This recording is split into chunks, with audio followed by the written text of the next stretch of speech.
Mesdames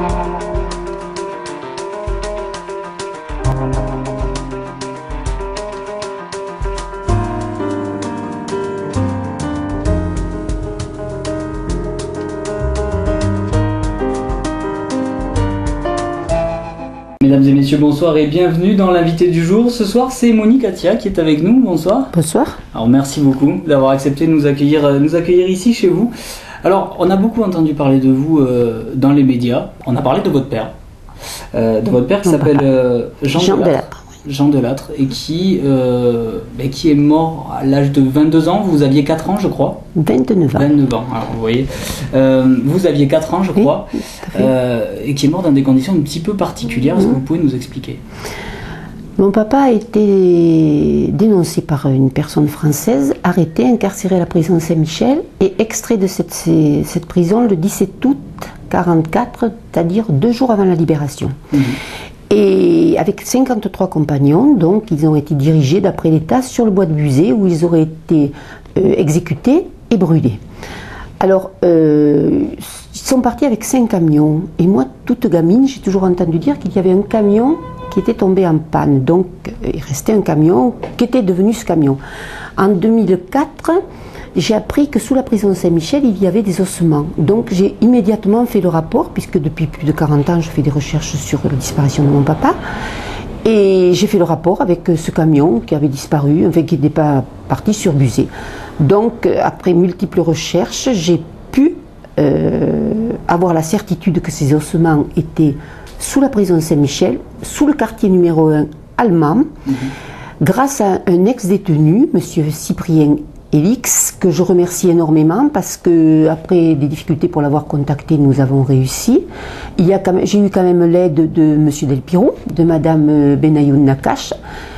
Et donc ce monsieur, la première fois que nous l'avons contacté, nous a demandé de rester tranquille dans son petit jardin parce qu'il cultivait son jardin dans le sud de la France.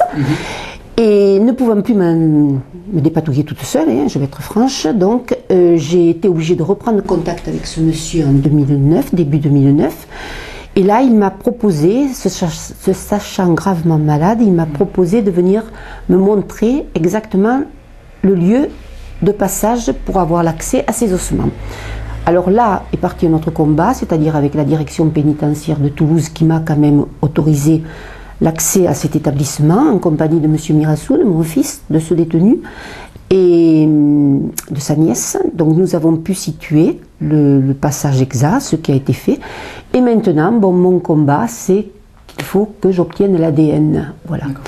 Alors, après multiples courriers, parce que ça date depuis quand même 2004, je vous l'ai dit, j'en suis maintenant, je pense, à la fin. Madame Alliot-Marie, à qui j'ai écrit, m'a répondu qu'elle s'occupait de ce dossier, mais vu que ça faisait presque un an qu'elle s'occupait de mon dossier, mais que rien n'était ressorti, j'ai demandé encore, j'ai fait appel à vous, les médias, pour que vous puissiez me donner un petit coup de main, ce qui a été fait par Le Monde, qui a obtenu quand même de la part du ministère quelques petites avancées. Voilà, quelques petites avancées.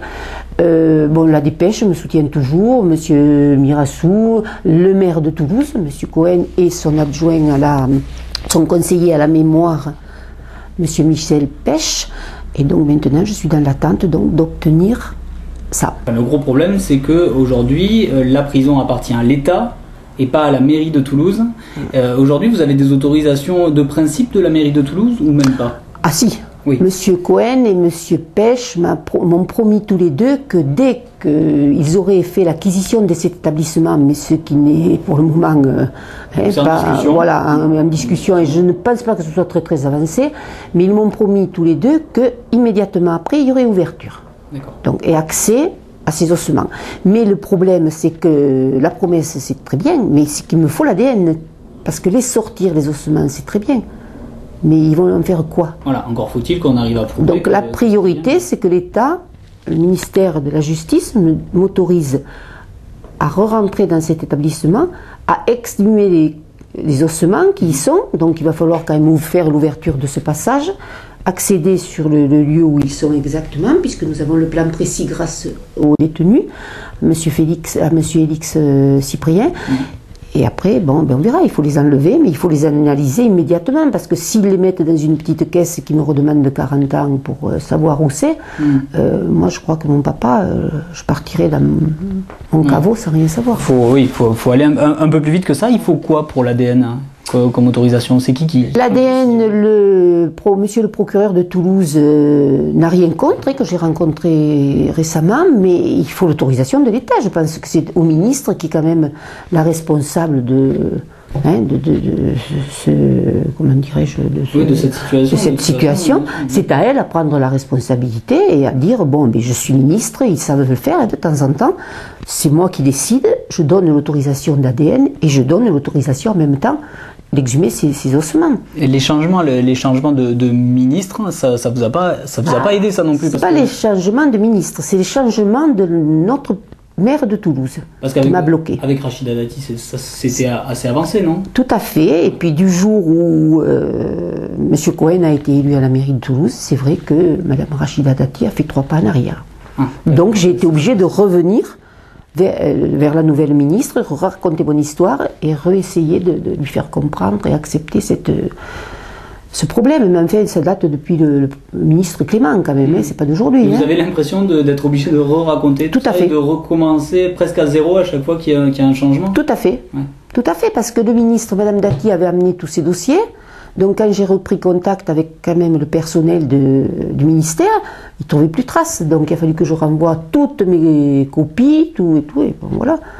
Par contre, ce que je tiens à dire, c'est que chaque fois que j'appelle un service, je tombe sur du personnel excessivement humain. Était très très très compréhensif. Voilà. Et ça, je les en remercie, parce que sans elle aussi, sans ce personnel, j'aurais peut-être eu des barrages. Alors, ce qu'il faut expliquer un petit peu, on en parlait tout à l'heure hors antenne. On peut vous accuser de vouloir absolument vous être fait des idées depuis tout ce temps, mais par contre vous êtes très lucide là-dessus, c'est-à-dire que vous voulez avoir cette preuve-là, mais si vous ne l'avez pas, au moins vous pourrez vous dire que votre père était finalement dans un des camions, qu'il a été abusé. Juste vous voulez savoir. Tout à fait. Je veux savoir, c'est vrai. C'est vrai qu'on me dit des fois que je me suis mise une idée en tête et que je risque d'être déçu. Non, je suis tout à fait consciente du problème, mais c'est vrai que cette histoire de camion, c'est vrai que cette histoire d'ossement, tout ça me font peut-être faire un lien entre tous ces problèmes. Donc, et c'est vrai aussi que si ces ossements, puisque l'État a dit qu'ils allaient les dater, enfin, d'après les dernières paroles, qu'ils les dateraient, qu'ils feraient l'ADN, si ce ne sont pas des prisonniers de cette date, bon, ben, je l'accepterai volontiers, mais je pense que mon travail n'aura pas été inutile non plus. Voilà. Et puis après, je dirais, de toute façon, ce que je vais demander, ça c'est certain, et je me battrai aussi, c'est que ces ossements n'aillent pas n'importe où. Si ce sont vraiment des ossements, bon, ils sont déjà sous le quartier numéro 1, c'est un quartier allemand, ça c'était certain. S'ils sont de cette période, il faut les mettre au monument de la résistance. Si on parle de l'avenir maintenant, à court terme et à long terme, qu'est-ce que vous pouvez espérer là, en étant très lucide? Depuis 2004 que je recherche. Ce que je souhaiterais maintenant, c'est que quand même le gouvernement, Mme Alliot-Marie, prenne la responsabilité de nous donner cette autorisation d'extraire ces ossements. Bon, en faisant l'exhumation de ces ossements, on procède à l'ADN. Bon. Et après, moi, si mon papa, tant mieux, j'ai un caveau qui l'attend, je vais faire le caveau, touche du bois, il est vide, bon, et avec sa photo dedans. Mais après, il faut arriver, et sinon on mettra ces ossements, je demanderai à parce que je tiens quand même à le suivre, même si on me met des bâtons dans les roues, je pense que j'arriverai à le suivre. Je tiens à ce que ces ossements, s'ils sont vraiment reconnus de cette époque, soient mis. Je demanderai à ce qu'ils soient mis au monument de la résistance.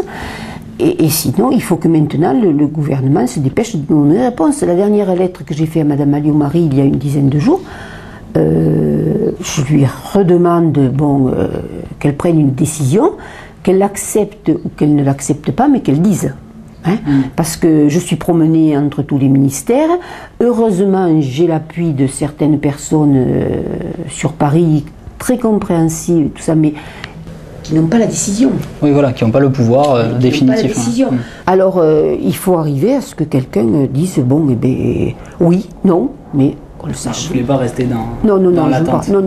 Non, parce que maintenant que j'ai trouvé ça, parce qu'il ne faut quand même pas oublier que depuis que je suis toute gamine, j'ai toujours entendu dire des camions, ça je le sais, hein, 5 camions ici et là, mais quand j'ai su qu'il y avait un camion qui était tombé en panne par ma maman, j'étais toute, je crois que j'avais 7 ou 8 ans, ce camion m'a toujours tracassé. Et après, quand vous tombez en 2004, que quelqu'un, parce que je l'ai su aussi, bon, j'en remercie d'ailleurs cette personne si elle se reconnaît un jour, mais je ne peux pas donner son identité parce que c'était secret.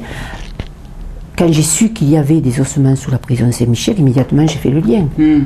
Un camion tombé en panne, quand même il y avait 54 personnes, donc des ossements sous Saint-Michel, donc c'est comme ça qu'on a retrouvé Monsieur Elix, grâce à Monsieur Del Pirou de la Dépêche, et que ce monsieur a dit qu'il y avait 5 ou 6 crânes et qu'il y avait tout ça, donc ça peut aussi représenter, et qui n'avaient pas été en profondeur, hein, ils ne sont pas allés, c'est comme du marc de café, il appelle ça, et ils ne sont pas allés en profondeur, ça peut représenter parce que 54 personnes, 5 camions, ça fait à peu près 11 personnes par 12 personnes voilà, par ça camion. peut représenter, et ça peut être à peu près, tout à fait, ça peut être à peu près une dizaine de personnes qui étaient...